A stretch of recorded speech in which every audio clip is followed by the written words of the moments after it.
Good morning, welcome back to my channel. We're gonna talk about all the books that I read in the past couple months. So July and August. I read 8 books, 5 of which are physical and 3 are ebooks. Looking back at the past couple months, I realized I read a lot of dark books. Some horror, some thriller. All the sci-fis have just been dark. Well, they can get dark. And then we have one contemporary romance in there. It looks very out of place in this list of books that I have.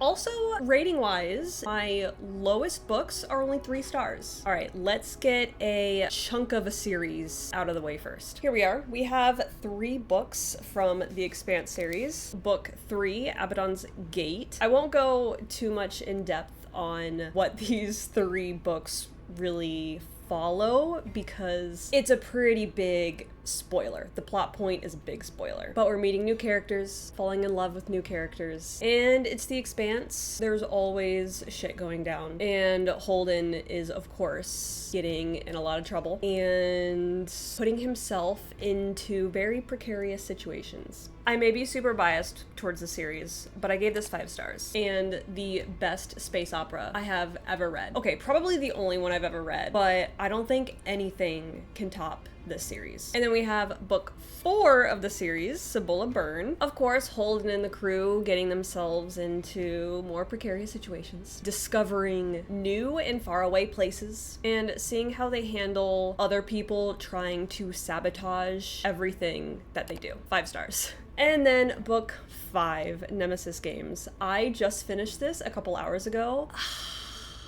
I would give this one 6 stars. This one is a bit more a mixture between plot and character heavy. We follow each member of the Rocinante in this book and get to know them on a bit of a deeper level and who they were before they were all crew members. The amount of times I teared up in this book, I couldn't even tell you. This made me so emotional. I love them so much and I'm so attached. And after reading this, it really made me realize how sad I'm gonna be when I finish this series. Also, I will say, I'm doing a great job keeping up with these books. My plan was to finish the entire series before the end of the year, and so far, I'm on track. I have 4 books left and 4 months left in the year, so I'm doing really well. I'm very proud of myself. 5 stars, I would give it 6 stars. And I did read a couple Stephen King books. The first one I read was Billy Summers. Every time I picked this book up, I would be absolutely locked in. I could not stop reading it, and I would honestly get a little bit sad when I would make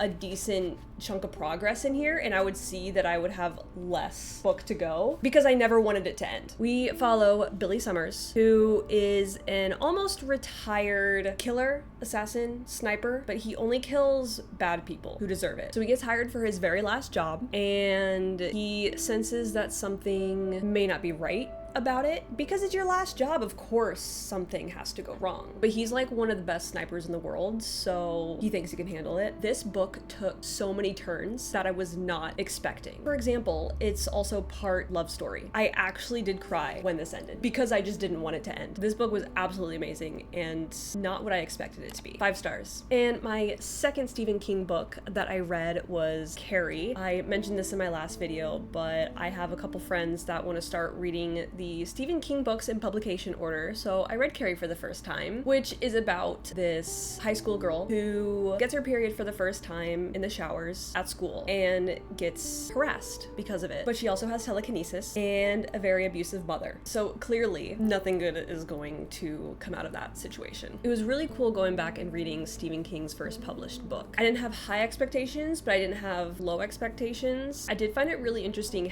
how he wrote the point of views and how we did flashbacks in this book. Plot-wise, it wasn't my favorite, but I was interested the entire way through. There were a couple really creepy moments. I see why they made a movie about it. Not scary, but just like kind of like, whoa, whatever that means. But I gave it 3 stars. Next, I read Annihilation by Jeff Vandermeer. This is all 3 books in the Southern Reach trilogy, but Annihilation is only this part. I found his writing to be a little hard to understand sometimes. Like, certain sentences just wouldn't make sense until I read them a few times. I don't know why. I could just be dumb. I really like the movie Annihilation, so of course, now being a reader, I want to read the books. I wouldn't go into this expecting what the movie gave, but it was still really interesting. We follow a biologist who is going on an expedition into Area X with 3 other women, an anthropologist, a surveyor, and a psychologist. Names aren't allowed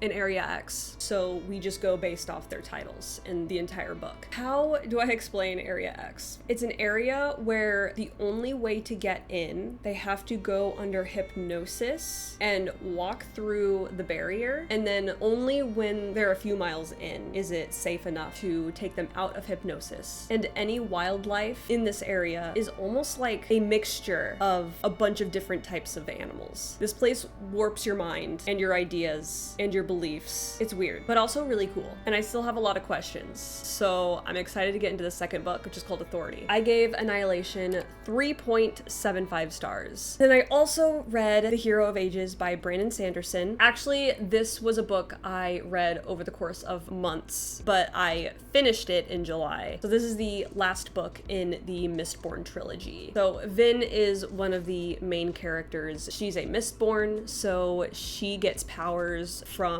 all sorts of different metals, and we follow other allomancers who will get power just from one other metal. I love the magic system. The way Brandon Sanderson set everything up for the third book was absolutely genius, and it made me want to reread the entire series again. I wish I read all 3 closer together. I read the first book, I think, 2 years ago now. So I wish I had more memory of the first and second book to really get the full effect of the third one. But I still thought the ending of the entire trilogy was really well done, and I feel pretty satisfied. I gave it 4.5 stars, but if I read them all closer together, I think it would have been bumped up to a 5. It also made me so excited to continue reading Brandon Sanderson and to get more into the Cosmere. I am so excited. I'm so excited. And the last book we'll go over is the one that is very out of place, and that is Part of Your World by Abby Jimenez. I always heard really good things about her 3 books, Part of Your World, Yours Truly, and Just for the Summer. I felt a little left out, so I wanted to see what all the hype was about, because a lot of people said this was one of their favorite books of 2023, I believe. I don't even remember these characters' names.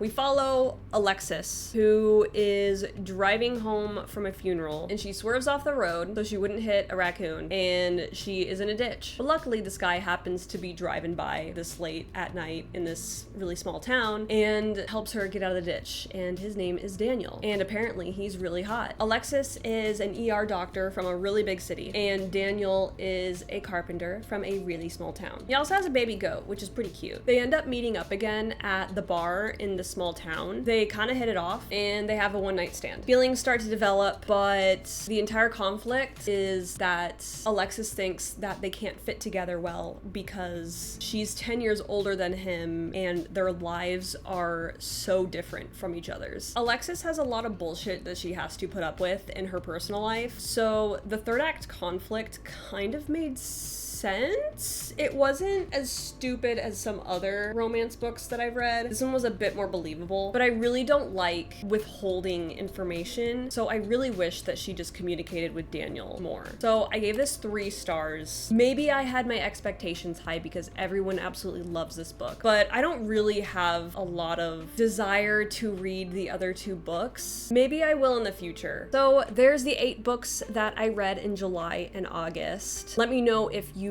read any of these books, if you have different thoughts, if you have the same thoughts, if you think I should continue with the Part of Your World series, or give me a good luck on trying to read all of Stephen King's books in publication order. But I hope you enjoyed. Thank you so much for watching, and I will see you in the next video.